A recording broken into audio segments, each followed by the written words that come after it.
Pangale di pagi hari Sabalun tarika dimulai samba Josimpu amandia mairi yangi Hiyo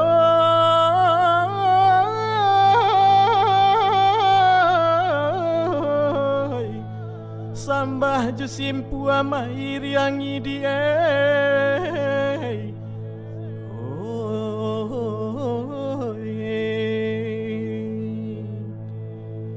Lalai Tariba mulai anyolai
Luar biasa sekali nih. Sebelum kita ngobrol-ngobrol, saya pegang piringnya boleh. Pakai dulu protokol kesehatan. Dan sahabat di rumah, inilah sahabat saya, Ibu Siti Suryani. Nanti kita akan berbincang ya.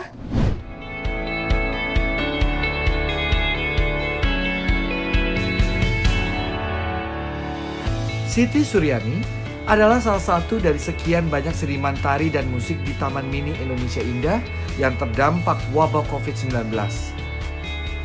Jadwal pentas mereka kosong hingga akhir tahun 2020. Dan demi memenuhi kebutuhan ekonomi keluarga yang tak terelakkan, Siti langsung banting setir. Dari koreografer tari tradisional menjadi pedagang bawang. Siti memilih berjualan bawang lantaran kebutuhan akan pangan ini masih tinggi. Sehingga perempuan kelahiran Jakarta 20 Agustus 1972 ini merasa masih bisa meraup keuntungan. Awalnya tentu sulit bagi Siti untuk menekuni profesi barunya. Tapi atas nama ekonomi, Siti harus serius menjalaninya.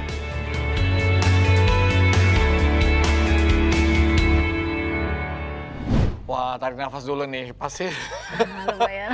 Tapi performance tadi sekaligus mengobati rasa kangen Bu Siti kan? Iya betul. Udah lama banget. Jadi semenjak COVID, kita memang stop nari sama sekali. Nggak nari sama-sama, nggak nari perform di tempat umum gitu, enggak. Oh, sama sekali benar-benar berhenti total aktivitas menari. Jadi ini mengobati rasa kangen juga ya? Iya, banget. Berasa kaku-kaku nggak badan-badan lumayan? Iya, karena sebenarnya kita nggak nari tuh malah pegel-pegel badan. Jadi memang biasa kalau nari justru badan lebih enak. Saya jarang olahraga tapi dengan nari udah sama aja dengan olahraga gitu. Sebelum kita lanjut ngobrol-ngobrol pakai dulu nih. Oh iya, kan saya belum kita pakai harus jaga sanitizer dan menerapkan protokol kesehatan, betul. Betul.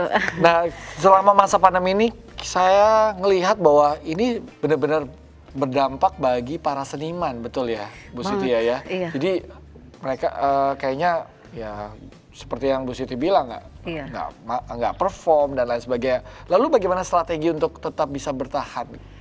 Macam-macam, banyak, ada beberapa teman-teman yang buka usaha sama seperti saya juga sebenarnya secara nggak sengaja saya juga jadi ada tetangga yang nawarin saya kalau saya lebih ke bawang. Saya kan jual online, jadi sifatnya karena ibu-ibu kan banyak yang takut ke pasar ya, jadi mau ke supermarket juga memang ditutup kan. Jadi ya mereka online itu sangat berarti buat mereka gitu, jadi mereka nggak perlu keluar gitu. Jadi benar-benar tetap ada di rumah, kayak berkegiatan di rumah, tapi cuan tetap masuk begitu ya? Untung tetap masuk. Praktis.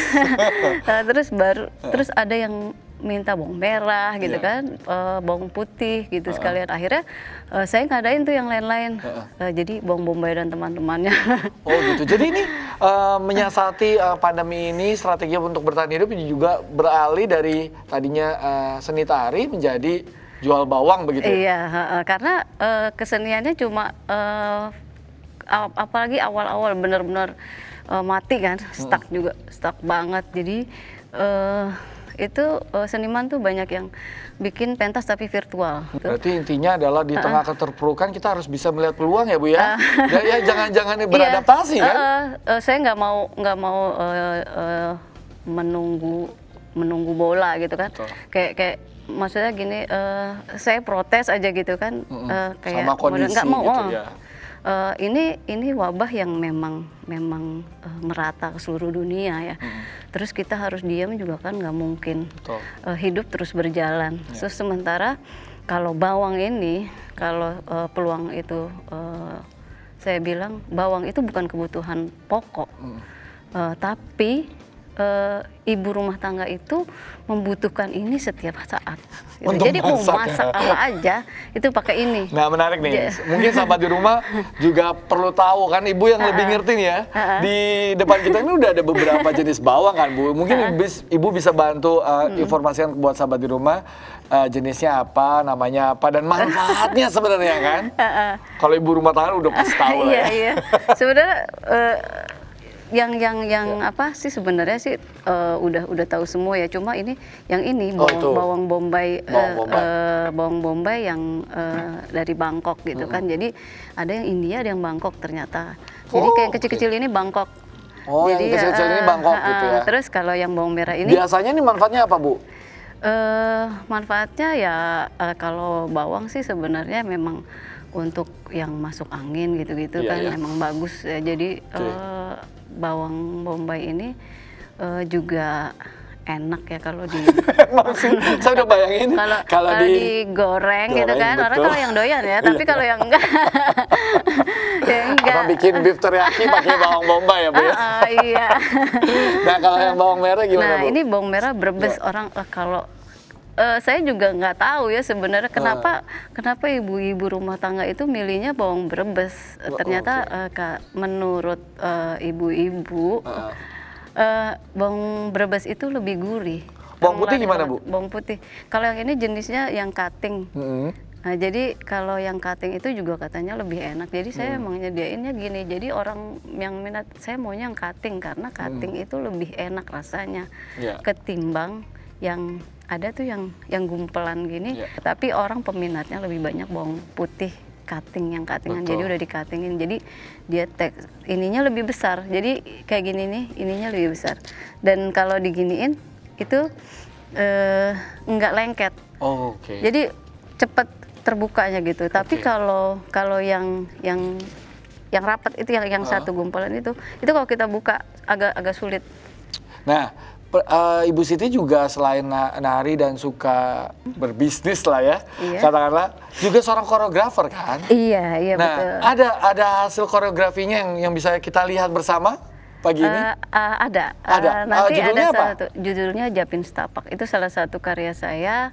Waktu itu sebenarnya untuk lomba, awalnya saya buat itu untuk lomba. Kebetulan waktu itu lomba Zapin tingkat DKI di Anjungan DKI yang ngadain tuh pemerintah. DKI, namanya Tari Zapin Setapak begitu. Sambil kita yang mau perform siapa? Teman-teman murid-murid ya. Sambil kita lihat murid-murid bersiap-siap. Kita ingatkan kepada sahabat di rumah bahwa setelah ini akan hadir Dr. Lula Kamal. Nah, kita akan ngobrol bersama beliau, tapi sebelumnya kita lihat yuk penampilan dari murid-murid dari Ibu Siti dengan Tari Zapin Setapak. Ini dia.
Dok, ini namanya bener nggak sih ya dok?